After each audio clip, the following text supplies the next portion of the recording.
नमस्कार दोस्तों, for ever Umesh channel में आपका स्वागत है।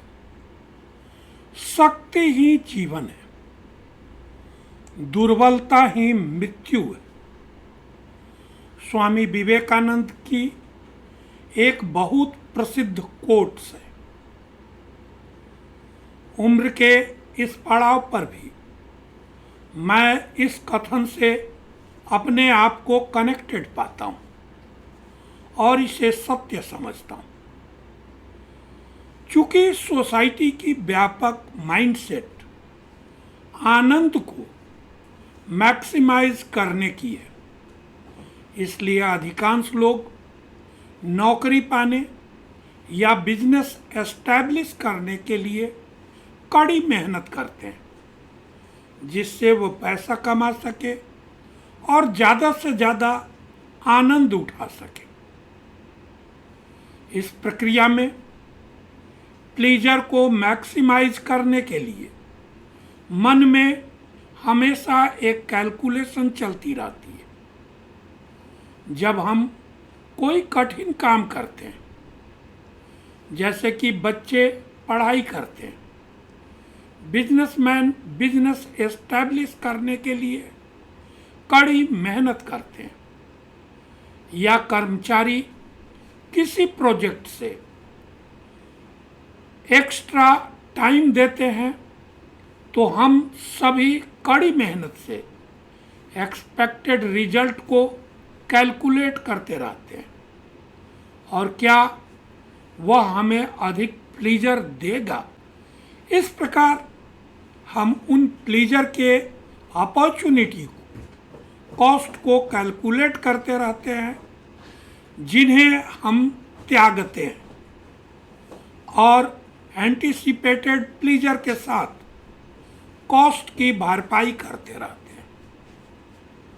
इस प्रोसेस में हम कुछ स्किल्स डेवलप करते हैं, धन कमाते हैं, बिजनेस एम्पायर्स बनाते हैं, पोस्ट और पावर प्राप्त करते हैं। हालांकि इस प्रोसेस के दौरान हमें काफ़ी नुकसान होता है। हम वर्तमान क्षण का आनंद लेने की अपनी एबिलिटी खो देते हैं। हम उस इनर कनेक्शन को खो देते हैं जो एक बच्चे को इतनी मेहनत के बिना पसंद होता है और जो कुछ भी उसके रास्ते में आता है उसे तलाशता रहता है। हम हमेशा भविष्य के बारे में सोचते रहते हैं और यही हमें चिंतित करता है। बाहर की दुनिया में जो हमारी ताकत लगती है, वही इनर वर्ल्ड में हमारी सबसे बड़ी कमजोरी बन जाती है। मुझे कई सो कॉल्ड पावरफुल लोगों, जैसे कि बिजनेसमैन, सीनियर ब्यूरोक्रेट्स, पॉलिटिशियंस आदि से बातचीत करने का मौका मिलता रहता है।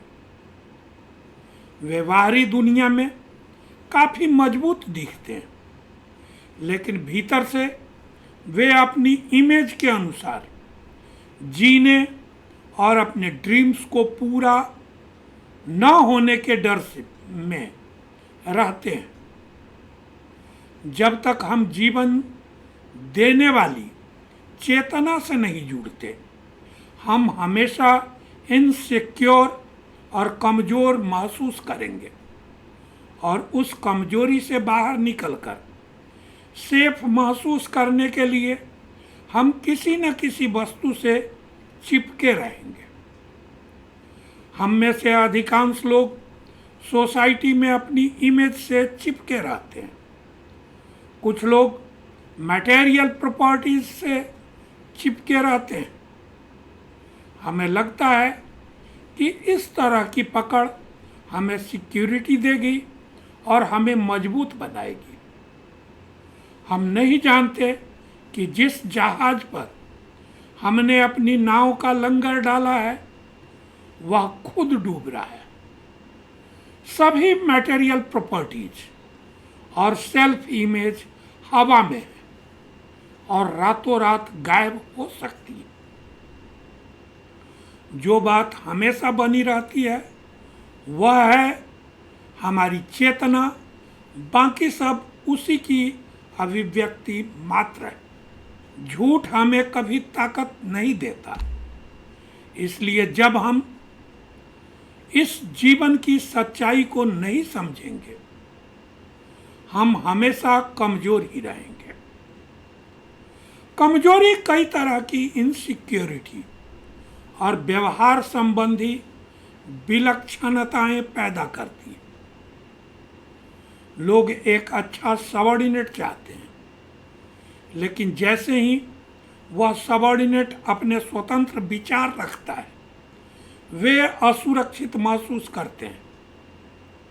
माता पिता काफी बुद्धिमान बच्चे चाहते हैं, लेकिन जब बच्चे अपने बुद्धिमत्ता से निर्णय लेने लगते हैं जो माता पिता के वैल्यूज के अनुरूप नहीं होते तो वे असहज हो जाते हैं। हम सभी काफी हद तक इनसिक्योर और कमजोर हैं, क्योंकि हम वास्तविक रूप से खुद से मजबूती से जुड़े हुए नहीं हैं। यही कारण है कि समाज और हम में से हर कोई अलग अलग साइकोलॉजिकल गेम खेलता रहता है, और इन गेमों को खेलते समय हम यह भूल जाते हैं कि ये सभी गेम हमारी इंटरनल इनसिक्योरिटी और कमजोरी का परिणाम है। और जितना अधिक हम इन गेमों को खेलेंगे हम उतने ही कमजोर होते जाएंगे। अंत में हमें यह रियलाइज करना होगा कि जहाज डूब रहा है, और मेंटली यह एक्सेप्ट करना होगा कि जहाज हमें बचाने वाला नहीं है। इस प्रोसेस में गहरी निराशा होगी, क्योंकि जो भी सहारा दिखाई दे रहा था वह अब चला गया है।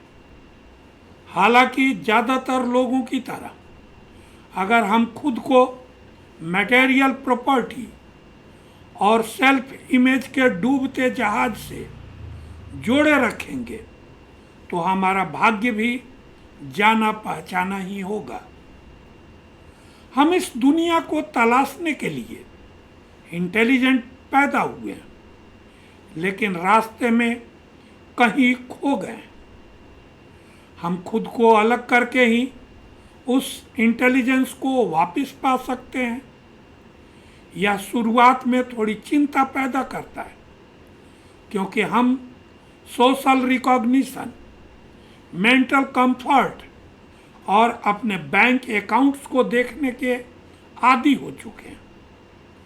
हम उस कंफर्ट की छिपी हुई कीमत को नहीं समझते।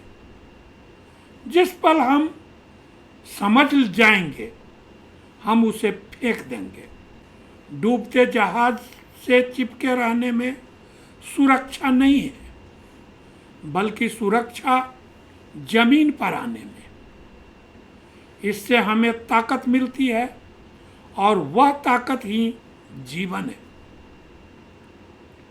तो दोस्तों, डिस्कशन का यह सब्जेक्ट आपको कैसा लगा? अपने विचार कमेंट बॉक्स में जरूर लिखिए। अगर यह वीडियो आपको एजुकेटिव लगा और आपके विचारों को झकझोर रहा है तो इस तरह के विचारशील वीडियो देखने के लिए मेरे चैनल को लाइक और सब्सक्राइब करें। फाइनेंशियल मैनेजमेंट या लाइफ के अन्य इमर्जिंग सब्जेक्ट्स पर डिस्कशन के लिए आप मुझसे 1-to-1 मीटिंग कर या व्हाट्सएप पर मेरा कंसल्टेशन ले सकते हैं। आप मेरे साथ जुड़कर बिजनेस करना चाहते हैं तो डिस्क्रिप्शन में दिए गए लिंक पर क्लिक कर फॉर्म फिल करें और सबमिट कर मेरी टीम का हिस्सा बने। मैं पर्सनली आपको गाइड करूंगा। बिजनेस ऑटोमेशन प्रोसेस और रेलेवेंट टूल्स जिसका आपको कोई पेमेंट नहीं करना है प्रोवाइड करूँगा, ताकि आप बिना किसी हैसल के जल्द से जल्द अपने गोल्स को अचीव कर सकें। आप अपना वैल्यूएबल टाइम देकर मुझसे जुड़े और लास्ट तक मेरे वीडियो को देखा, इसके लिए दिल से बहुत बहुत आभार। Wishing you a happy and prosperous life. Thank you.